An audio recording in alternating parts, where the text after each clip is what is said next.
This is the Good Neighbor Podcast, the place where local businesses and neighbors come together. Here's your host, Jeff Gardner. Welcome to another episode of the Good Neighbor Podcast. Today we have another good neighbor on, Ashley Holzscherer with Bridal Bliss Wedding Planning and Event Design. Ashley, welcome to the show. Thanks for having me, Jeff. Yeah, absolutely looking forward to this conversation. What the audience doesn't know is we worked together for the last handful of months, so I've had the pleasure of getting to know you, seeing a bunch of your work, seeing all your involvement on social media, seeing all of the happy faces that you're putting out there with those couples. So I don't want to spoil anything. Let's get right into it. Ashley, tell us a little bit about Bridal Bliss. What do you do? So I'm a wedding coordinator. Bridal Bliss is wedding coordination, planning, consultation, and recently has been certified for designing. So we can take care of clients' needs as much or as little as they require, need, or want. Beautiful, beautiful, simple put.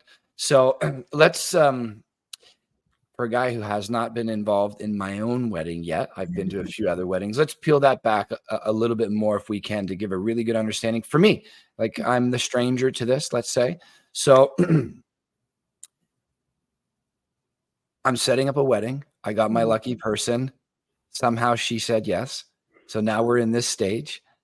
I call you. What can you do for me?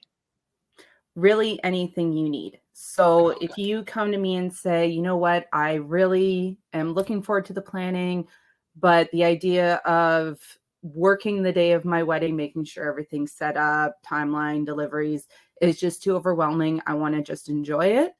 I can come and work that day for you.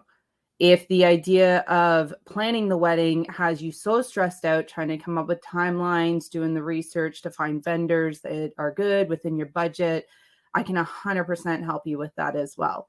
My goal is to take whatever is stressing you off your plate so that it's just a whole enjoyable process from start to finish.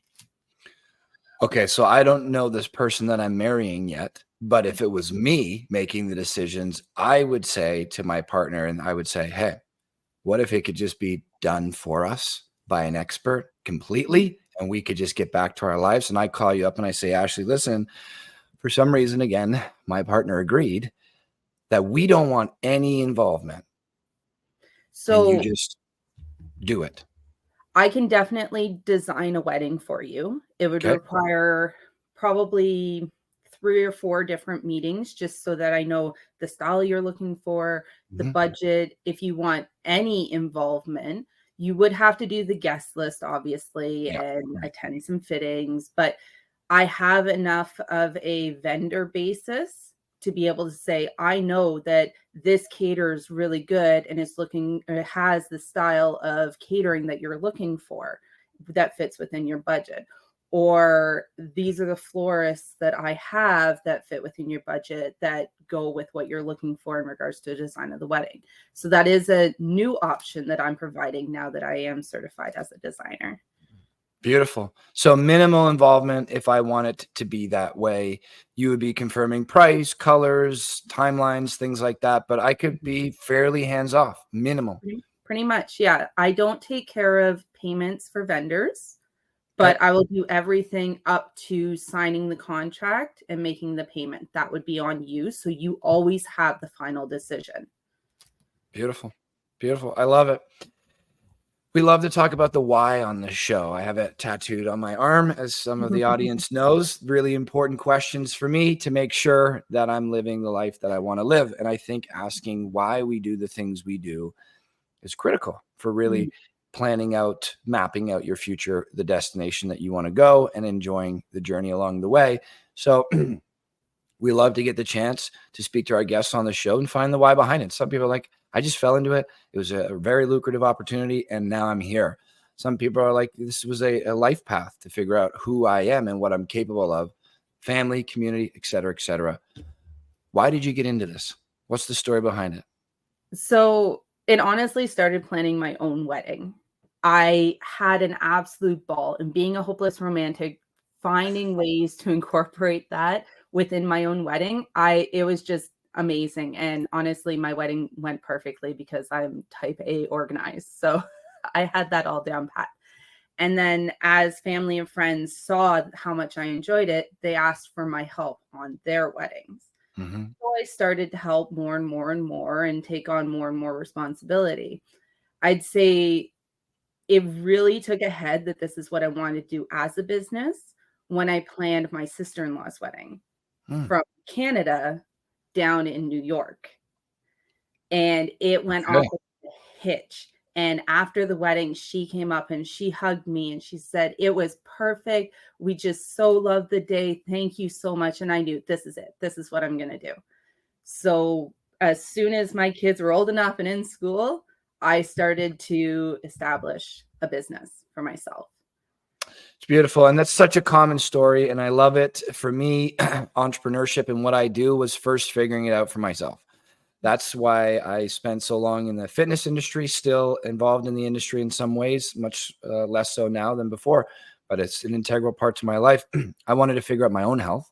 So I went to the experts and the coaches to figure out my own health, found out that I loved it, got certified, got all the licensing and accreditation that I needed, and then started helping others. It was the same way with growing businesses. I first needed to learn what is growing a business because I ran a gym and wasn't growing at a rate that I wanted to. I was pretty much stagnant, just a sole entrepreneur, one person. And I had great mentors and they told me the things I needed to know. And then I watched my business grow over the next 7 years. And I thought, how many businesses don't know about this? Could this be a thing for me? So it's often the case where the entrepreneurs that we have on the show, they're like, I just needed to do this for myself. That was my only goal at first, is kind of clean up my house. And then now that I've learned how to do that, go help other people clean up their homes in a interesting little metaphor. But it's often the case. So I love that you worked on yourself first. It really enjoyed it. And then family. We're like, now this is a couple of cases, especially outside of the country. I can imagine that being the complexity just being compounded. And then, you know, from all this great feedback and the enjoyment, now it is a business of yours, which I love. Is the point to entrepreneurship is we can take these ideas, make them into reality, often through things that we enjoy the most. I think it's just a great story. You still love doing it? Oh, I absolutely adore doing it. Yeah. I'm a big freak over organization and being in control, but not being the center of attention. I like being in the background, which is exactly what this is. And then just to see the relaxation and the happiness and the lack of stress on the couple the day of the wedding, it's exactly what I yearn for. Which I'm so happy that you're out there doing that, because I have been to a number of weddings, a handful of them, especially the higher end weddings. I have some wealthy family members and friends that I've been to, and you could just, the stress, especially on the female side, but the male side too. I just think it's more of from my experience anyways, more of the men saying, you know, let's do what you want to the women. It just seems so stressful. And I'm like, some of these weddings cost over $100,000. There's 250 guests there. And all of this planning, 12 months, 18 months for this big magical day. And I'm looking at your face, and there's nothing about your face that says you love this day. It's holding everything together, being the glue for all of these million pieces that are moving. Are you even happy about this? Or are you just setting this, I don't know, are you just making this big experience for other people rather than yourself? So you dialing down the stress for us out there, I think is very much needed. And I'm very happy that you're doing it, because I imagine I'll be calling sometime in the near future. And I just don't want my wedding day to be a big stress. It's supposed to be a magical day, not something that I'm holding on by a thread. Well, and one of the first things I do with a couple, we always meet up for an initial meeting. It's free. We just sit around, have a cup of coffee, and talk about their wedding and what they might need. One of the things I always tell my couples is it's about them. So if they've given me an idea of what they want their wedding to be like, and later on in the planning process, they're they are moving away from that because they're worried about what everyone else thinks, I'm going to be open and honest and say, this isn't the vision that you originally told me. I think this move might be better. And I always tell them, I'm going to be open. I'm going to be honest. I might say things you might not like just to bring you back to the wedding that you told me you wanted. But I am there for the two of you, not the mother-in-law, not the bridesmaids. I am there for the couple. And just to see when I say that, there's always big smiles. Yeah, because a lot of people want to avoid those hard conversations, Mhm. right? I mean, we have them all the time on my team. I have them with my clients, and it's simply the same thing you just said. It's like, okay, we set those goals and why those goals were important to you. And there were some really important reasons. So now that we're 3 months in and we're veering off course, let me share with you what I'm seeing, the kind of objective eye here. We're veering away from the goals because of reasons that aren't so deeply rooted in your why. Let's pull back a little bit. You may not like me for saying that in this moment, but you're going to have a better result. And I'd rather you have a better result than like me every moment of the way. So I'm glad you're willing to do that, as from my experiences in life in general, family, friends, counseling, and entrepreneurship. Those hard conversations are often the ones that are needed the most. They're hard because they're uncomfortable, but they're the ones that set us back on course. And that's essentially what we're trying to do here, is not please everybody that comes our way, but help them. And Yeah. those two things can look very different. Mhm. Yeah, I love it. Okay, let's talk about some common myths and misconceptions for your industry. What kind of information is out there in people's minds right now that's inaccurate, that could be, if we empower them with accurate knowledge, they can make much better decisions? Anything come to mind? So I have two. One of the biggest myths that I have heard is that a planner is unnecessary. I hear that all the time, is you don't need a planner. You have family members to help you. You have friends who can help. I'm so organized. I don't need someone to help. The thing I always say to couples that say this to me is, okay, yes, you are very organized in your day-to-day life. I am very organized when it comes to wedding specifics. I have done so many weddings. I have dealt with so many issues that have come up with weddings, so many problems that have come up with weddings. I have the timeline spreadsheet set out. I have all these things in place to make it easier, instead of them starting from scratch, not knowing, do you have a special occasion permit? Does your venue require a special occasion permit? What date do they require a special occasion permit? Is that something, even though the venue provides it, does the caterer need its own? Things like that you're not going to know to ask or think about. That's why I always try to tell couples, get a planner, because we know all these little details that you're not going to see in a contract, or you're not going to think to ask. Most of the time when because clients can hire me for whatever process they want. So if they want me to attend caterer tastings with them, meetings with the vendors, dress feedings, they can focus on having that caterer tasting. Do they like the food? Is there something they want to change? Where meanwhile, I'm talking to the caterer and asking, okay, do you accommodate dietary restrictions, religious meals? Do you offer discounts for vendor meals? Do you offer discounts for children's meals? I'm asking those questions so that the clients can just focus on the enjoyment, as they should. So anytime I hear, oh, a planner is unnecessary, no, it's a privilege and a luxury that is worth taking a part of your budget to pay for. Yeah, I love that you pointed out, and so many of our guests that come on the show have similar information. I use this example, as I was alluding to a few minutes ago. I've been in the fitness world for 20 years. I've been a personal trainer for, 13 of those. And I've trained everybody from, pretty high level bodybuilders, men and women, to hockey teams, soccer teams, boys and girls, to people trying to lose, 200 pounds, people that are, over 400 pounds. So of a vast array of different experiences. And nutrition, certified in that. And then sleep. I have a lot of experience from my experts, learning from their wisdom. Yet I have a trainer, I have a nutritionist, and I have somebody to keep my sleep dialed. Why? simply for me, outside of all the points that you made, all amazing points, but I like to add this in addition to it, there is only so much time in the day, Mhm. and there are only so many skills I can learn. And if I try to learn 100 different skills at a time, what I found for me is I'm not even going to be mediocre at those 100 Mhm. different skills. I'm going to like suck at Yeah. all of them. Rather than what would be a better use of my time getting really good at 2, 3, 4, 5 skills, impacting a lot of people and having this great quality of life for me, and then hiring the people that can help me with those other skills. I found that to be more financially fruitful in many Mhm. cases. But money aside, I wanted to add that in, as a lot of us think money, quality of life. The Mhm. more stress I bring on affects me, my body, my mind. Then that energy goes out, affects my family, my friends, my team, my clients. It just keeps rippling out. So lowering stress has been a top priority and continues to be so in my life. If there's an expert out there that can help me sell my house so I don't have to do it, help me cut my grass so I don't have to do it. I have people that make my food.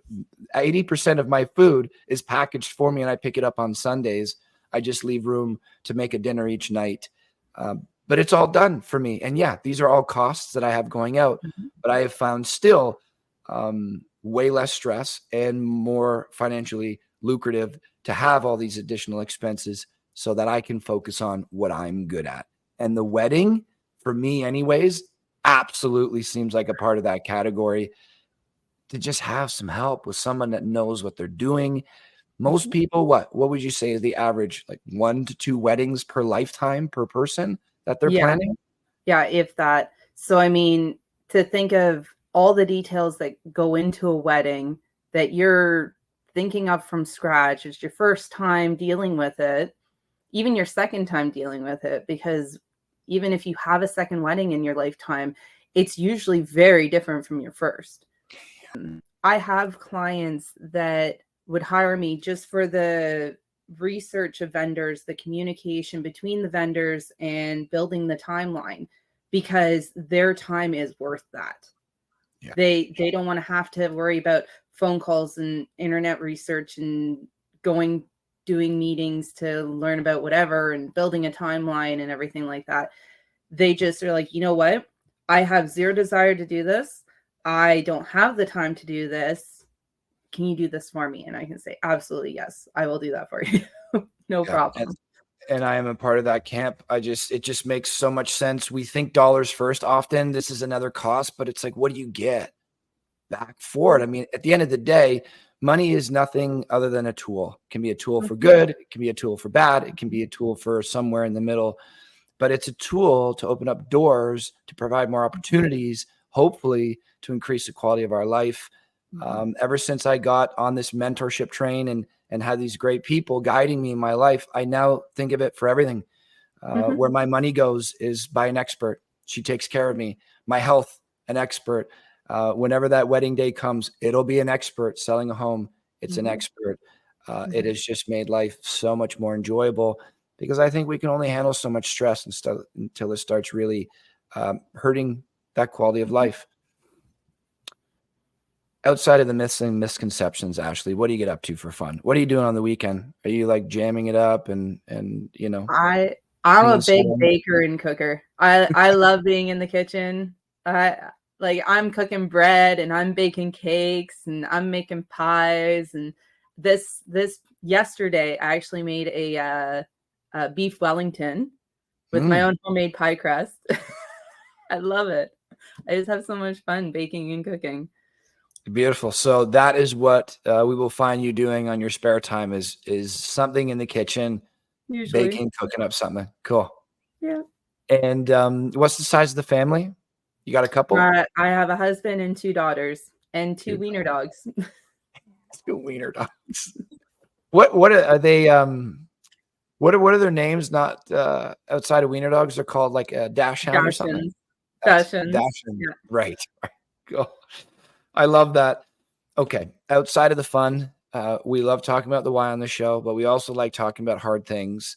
Mhm, Again, tattooed on the arm to remind myself that growth comes from discomfort. I don't mhm. grow much when things are very easy for me. If I took a grade 1 math test right now, I'm sure I wouldn't learn a whole lot. So when we're in uncomfortable places, feeling that anxiety, that discomfort for whatever reason, I like to look at it as our green light for that's your body's way of telling you that something important is coming up that Mhm. can be an opportunity for you to find out more of who you are and more of what you're capable of and more about who you can help. So I really look at hard things as my green light. If I'm fearful of it, that's my green light. Go do that thing, because I've experienced it so much where avoiding it hurt and Mhm. moving into it hurt for a moment, but rewarded me long term. So we like to ask the guests on the show what kind of, if anything comes to mind, hardships, trials, and tribulations that you've been through that probably sucked in the moment. Most of these things come with upfront pain and long-term gain. Probably Mhm. sucked in the moment, but when you look back on it, you wouldn't remove that ingredient from your life because it's increased the quality in some way, made you a better version of yourself, and made you more capable. Anything come to mind? Well, the most recent one was the tornado. The tornado actually came in between mine and my neighbor's house. So my entire top floor was completely destroyed. Wow. Yeah, so that would definitely be my most recent hardship that I had to work through. I'm not going to say struggle through. Well, I guess I'll say struggle through a little bit, because at the beginning it was very, very hard and overwhelming, especially since my husband and I weren't home, but my father-in-law was home with my 2 kids. So we were pretty stressed out getting back to the house. Um, but I mean, as hard as it was to deal with, it really secured my relationship with my husband and my children. The kids learned that, hey, mom and dad, we can basically deal with anything. Like, we're there, we're going to support them. I helped my kids um work through the fears and the PTSD and stuff like that, having learned those tools myself from previous years. And it was nice because my youngest one, a few weeks afterwards, had one of her little pony dolls in the car, and she's spinning around yelling, "Tornado, tornado." So I'm like, yeah, you have no problem now. Um, but it was one of those, at the time, it felt like that, why me? Why us? Another thing we have to work through. But then we took it as a touch of silver lining, because we had to have our house repaired. I'm very organized. My husband used to work in the construction industry. So we decided, you know what? I'm going to take care of all of the paperwork, scheduling, budgeting, money, stuff like that. And he took care of all the contract work, dealing with the contractors and stuff. And we basically rebuilt our house at the same time as him working a full-time job, me trying to run a business, raising 2 kids, regular everyday life. It taught me how to lean on my supports more. It taught us how to work in stressful situations. I saw how well I am at multitasking. I mean, yeah, it was really horrible at the time, but I don't regret it happening to us. We really grew from it. That's amazing. So many key points, but one of my main takeaways is you basically used the experience of a tornado to deepen your Mhm. relationship with your support system and your family. Like Yep.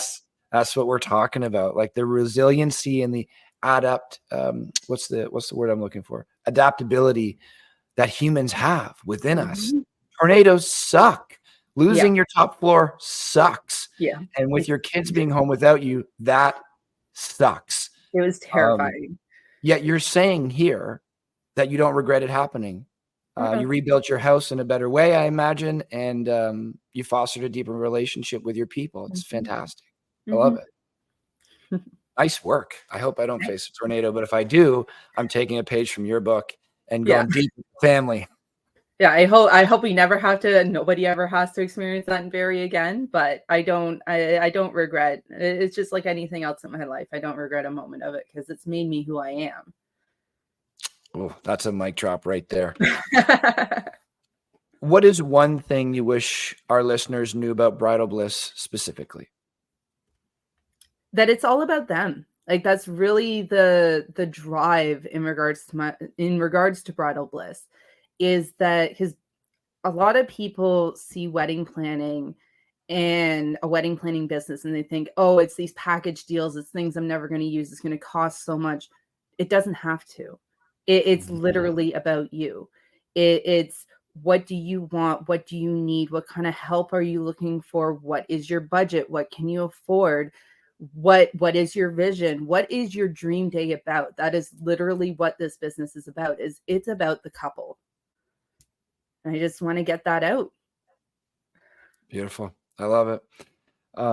So much so that you just customize it to your people based on their needs and wants, their goals, their dream wedding, and you make it happen rather than that first or second point you made is these package programs put together that there may be things in there that make you money, but they don't need. You're saying that's not the case. You customize it completely to these two people. Yeah, it's 100% customized to them.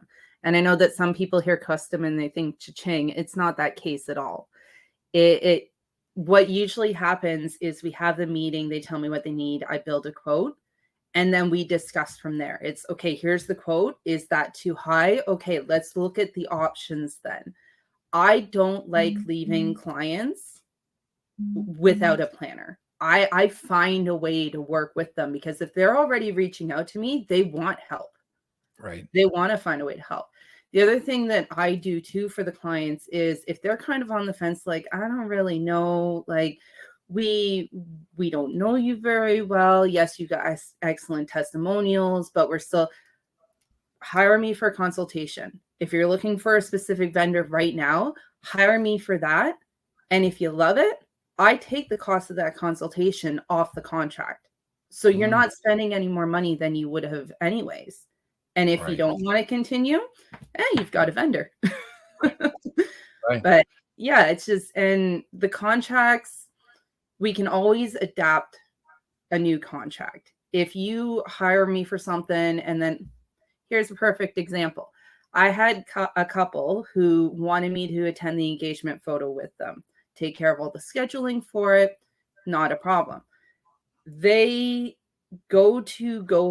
goes to go have her makeup and hair trial prior to the engagement photo so that she looks she already looks beautiful, but has that extra glow. And she shows up at the hair salon's closed, dark, nobody's answering the number. She calls me because now she's panicking. Within 10 minutes, I had another hair and makeup artist ready to take her in time for her to be ready for her engagement photo. It's things like that just having a wedding planner is priceless. Because if she didn't have me, what would have happened? Right. Whereas I literally told her, I got this. I'll call you back within 15 minutes. And I had someone for her. And she just was so grateful. Yeah, I mean, for the people listening, just picture somebody catering to your needs. Like, how many times in our life are we like, I just wish I had an executive assistant, something like that. Like, I hired one for my team, not a wedding planner. We're not planning a wedding, but for our work, that's kind of what I'm looking at you as, not only an expert, but someone who I can lean on, who can help when I'm scattered all over the place. Like, that's what Shannon does for us. She's the glue to all of this, and she is our executive assistant. I call her like our right-hand woman. She's really a third part to our 3-person piece here on the front end of things, and she makes sure it gets done while Sean and I are out there doing what we do. So I love that you put it that way, and we need help in many cases in life, and like, really, help is it's just such a blessing in many cases. I'll just leave it at that. So this is my secret question. I don't put it on the questionnaire because I don't want people scripting it. And so the way I like to provide a little context is this.